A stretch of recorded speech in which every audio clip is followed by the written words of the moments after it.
Mais on commence tout de suite, messieurs, si vous le voulez bien, par la Ryder Cup, ce moment étrange où vous entendez des Britanniques hurler « Europe, Europe » et où vous voyez des Brexiteurs tomber dans les bras d'Espagnols et d'Italiens après avoir ensemble battu à plate couture des Américains. C'est beau, c'est rare. Mais ce n'est que du sport. On va commencer avec vous, Patrice Barquet, sur votre analyse de ce week-end.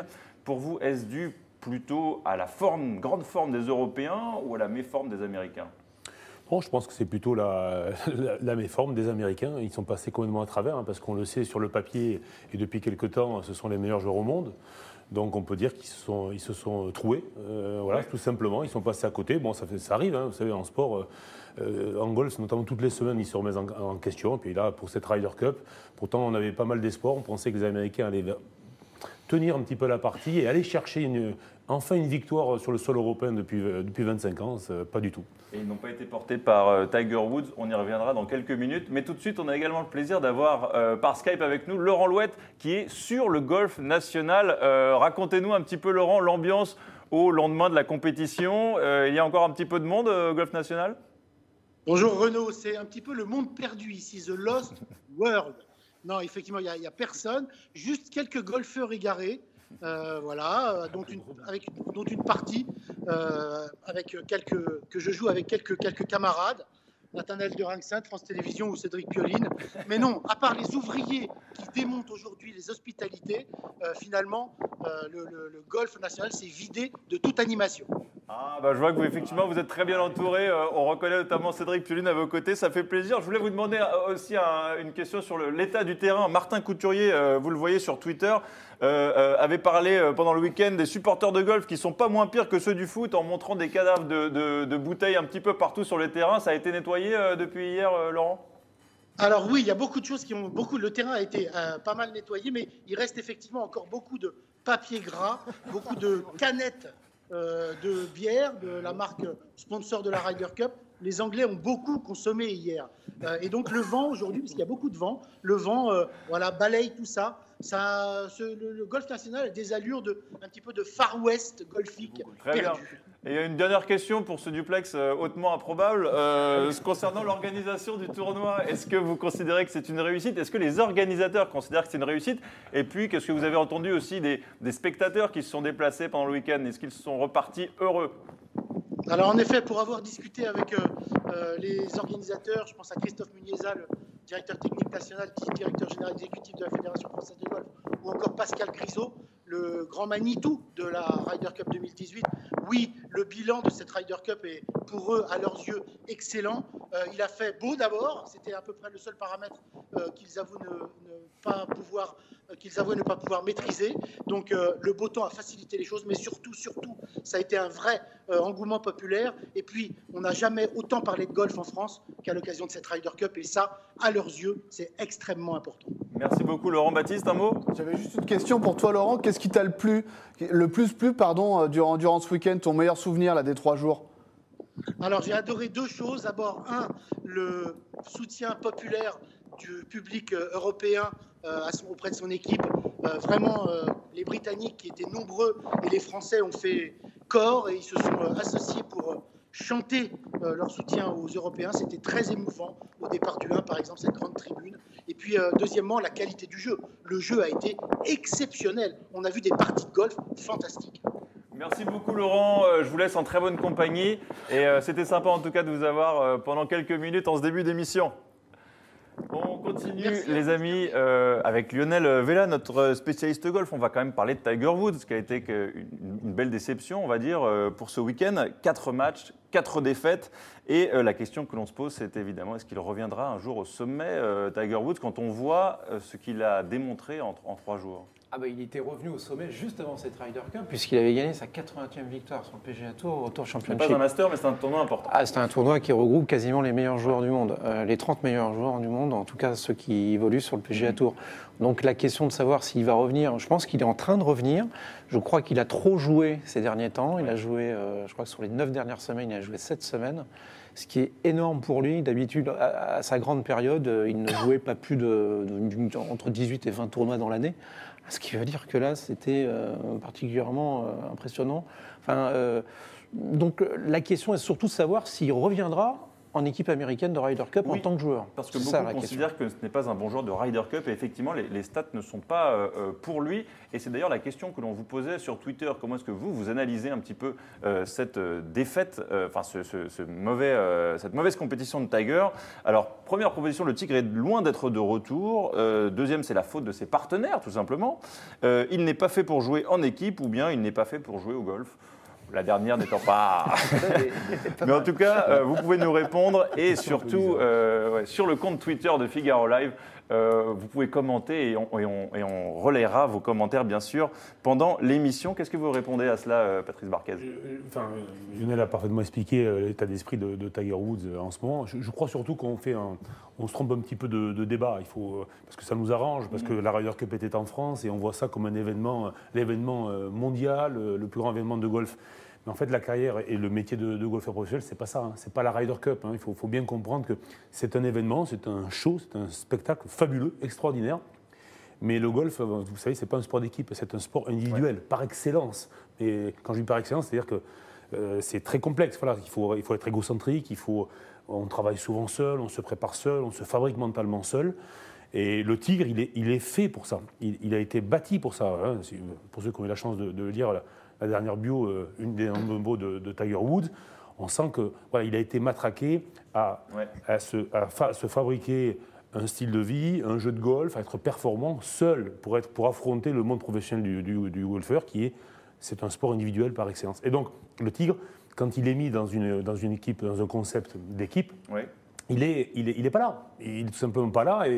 Et puis parce que c'est pas non plus la priorité principale de Tiger Woods, il faut le comprendre ça. Et un petit mot sur ce que j'ai vu dans un article de Laurent Louette aujourd'hui dans le Figaro, qui revient donc sur Woods, qui a vécu en France la pire Ryder Cup de sa carrière. Il s'est montré détestable à l'hôtel Trianon Palace avec le personnel et a joué les divas fidèles à sa réputation d'individualiste, nous a soufflé discrètement un membre de l'organisation. Il est connu pour ne pas être très agréable, Lionel Tiger Woods. Quasiment abject même. Ouais. Donc c'est pas une surprise. Le seul problème, c'est que ça a dû avoir des interférences au sein de l'équipe américaine, cette attitude. Mauvaise ambiance avec ses coéquipiers. Pour certains, apparemment, d'après ce qu'on m'a raconté, aussi au sein du staff technique. Donc oui, ça a eu des conséquences. Il a toujours été comme ça ? Non, en équipe, il faut se rappeler que quand il n'est pas là, souvent l'équipe américaine en Ryder Cup joue mieux et plus performante. Donc voilà, les chiffres sont là. Je sais qu'on aime les chiffres en ce moment, mais c'est la réalité. Effectivement, je rebondis à ce que dit Baptiste. Gérard nous dit que ça restera un joueur immense quoi qu'il arrive, bien sûr. Évidemment, on ne remet pas en cause le palmarès. Mais Oui. est-ce qu'il était agréable avec tout le monde quand ça allait bien? Non, c'est là où on a retrouvé Tiger Woods, je dirais. Le mauvais Tiger Woods, c'est que dans les années, fin des années 97-98, quand il est arrivé, jeune golfeur, d'entrée de jeu, il était quand même très, très hautain, très sûr de sa personne et désagréable. Il a maintenu ce cap jusqu'à les années 2000, jusqu'en 2008, où il a un peu son premier accident à la fois physique et extra-conjugal. Et là, on a eu un Tiger Woods qui, après ça, s'est un peu détendu, mais j'ai l'impression que c'était un leurre. Et puis là, il a gagné. Après 5 ans d'attente, avec beaucoup d'émotions, et on a senti un garçon qui s'est complètement renfermé. On a retrouvé très dur, infect, et surtout, c'est mal tombé, je dirais, pour les Américains. C'est bien tombé pour l'Europe, mais c'est très mal tombé pour les Américains. Un mot, messieurs, peut-être sur les chiffres, l'audience de ce genre d'événement. On se demande parfois si la France est un vrai pays de golf. C'était retransmis sur Canal+. Vous étiez également consultant pour eux. Est-ce qu'on a une idée de si cela a marché, si cette année, en tout cas, cela a trouvé son public? Écoutez, les chiffres là, qui sont récents ont été assez bons. Plus de 2 200 000 spectateurs sur l'ensemble des 3 jours, sur 3 canaux différents, parce qu'il y avait Golf Plus, Canal Plus Sport et Canal Plus Premium. Oui, c'est la meilleure audience qu'ait fait le groupe Canal Plus depuis 1984, sur le golf, bien évidemment. Après, il faut rester. Est-ce que ça va débloquer, je dirais, la situation du golf français et de la culture du golf français? Pas encore. Et on est en tout cas très loin. On est en tout cas très loin des chiffres américains où on en parlait pour préparer cette émission. Vous me disiez que aux États-Unis, on peut voir 4 chaînes qui retransmettent du golf. C'est un vrai pays de golf pour le coup, les États-Unis. Oui, complètement. Ouais. Il y a des chaînes où on peut démarrer au petit déjeuner et finir au souper en ne mangeant que du golf à la télévision. Donc, il faut juste rappeler quand même qu'il y avait pratiquement 30 millions de golfeurs. Je dis il y avait parce qu'il y a 4-5 ans, ils ont perdu 2 millions de golfeurs. Donc ils sont descendus aux alentours de 28 millions. Sur plus de 300 millions d'habitants, pratiquement 10% de la population américaine joue au golf, vit golf. Hein. Et très intéressante question de Tom sur Twitter, pourquoi n'y avait-il pas de Français? Et ça fait écho à un commentaire du même Martin Couturier de Figaro Sport 24 qui nous disait ce week-end, c'est un vrai beau succès cette Ryder Cup à la française, il n'aura donc manqué qu'un champion bleu-blanc-rouge sacré au golf national. C'est vrai messieurs, c'était une confrontation États-Unis-Europe, on le rappelle, aucun Français dans la délégation européenne. À quoi cela est dû, Lionel? La France ne serait donc pas un pays de golf, finalement? Je pense que c'est un pays de golf. On a plus de 650, voire 700 parcours de golf dans le pays. Donc ça prouve qu'on joue au golf. Mais au plus haut niveau, on a du mal à franchir un palier. Et ça s'est vu clairement au moment où Alexander Lévy gagne au mois de début avril au Maroc, au Trophée Hassan II. On se dit, tiens, on va avoir un Français en Ryder Cup. Et puis, il s'est complètement délité, Alexander. Je pense qu'il a trop pensé à ça. Et il a perdu tous ses moyens dans les tournois qui comptaient en termes de points et en termes de dotation.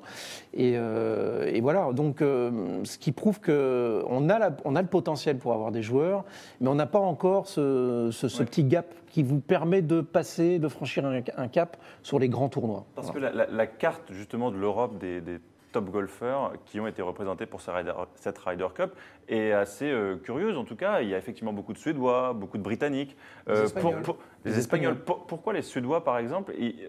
C'est quand même un pays qui a beaucoup de monde habitant, probablement peu de licenciés au golf. On a moins de licenciés qu'en France. Et on le rappelait aussi ce matin, on ne peut pas jouer au golf toute l'année en Suède avec ce climat. Donc comment ils arrivent à sortir des joueurs comme ça? Si on parle de la Suède, c'est vrai que d'abord, culturellement, c'est un pays qui est très sport, qui se rapprocherait du système anglo-saxon. Et puis ils ont tendance, tout sport confondu, au niveau des jeunes, de les envoyer très très vite, notamment sur le système américain.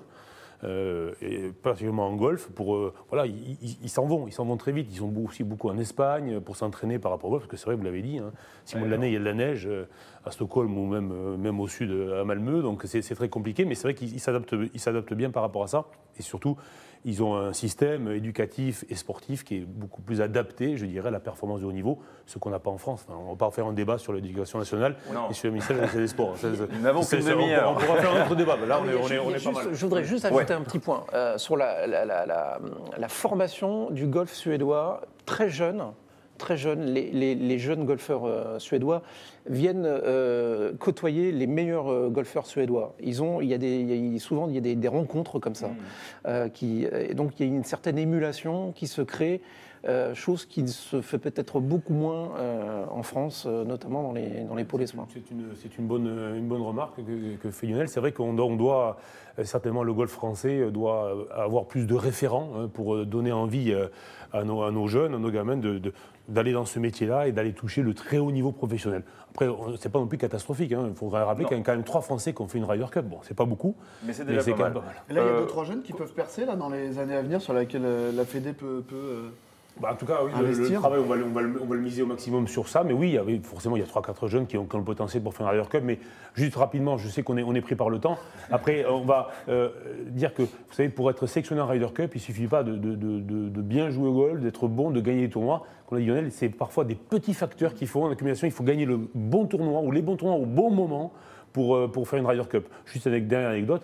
Thomas Levé a fait la Ryder Cup en 2004 et avant 2002, il aurait dû être sélectionné. Il a fait sa meilleure saison en 2002, il n'a pas joué la Ryder Cup 2002. Et à l'inverse, il a fait un an et demi moyenne en 2004, pas mal. Il a été pris. Donc vous voyez, ça tient parfois à rien en fait. Et sur la question que l'on vous posait sur Twitter, vous êtes donc 33%, c'est la réponse C qui l'emporte, à considérer qu'il n'est pas fait pour jouer en équipe tout simplement. Tiger Woods, mais il est effectivement bien fait pour jouer au golf probablement. On va finir cette thématique golf avec une pastille, un clip assez sympa qui a été mis en ligne sur le compte Twitter de la Ryder Cup Europe avec les 2 héros du week-end, Tommy Fleetwood et Francesco Molinari, qui se réveillent après leur week-end où ils ont remporté tous les deux leurs 4 matchs sur 4.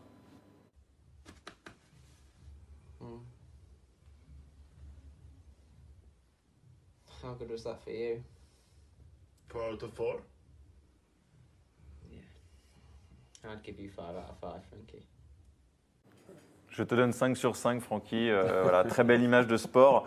Voilà, on va passer maintenant à la deuxième partie de l'émission pour parler un petit peu football. On reviendra sur les petites anecdotes.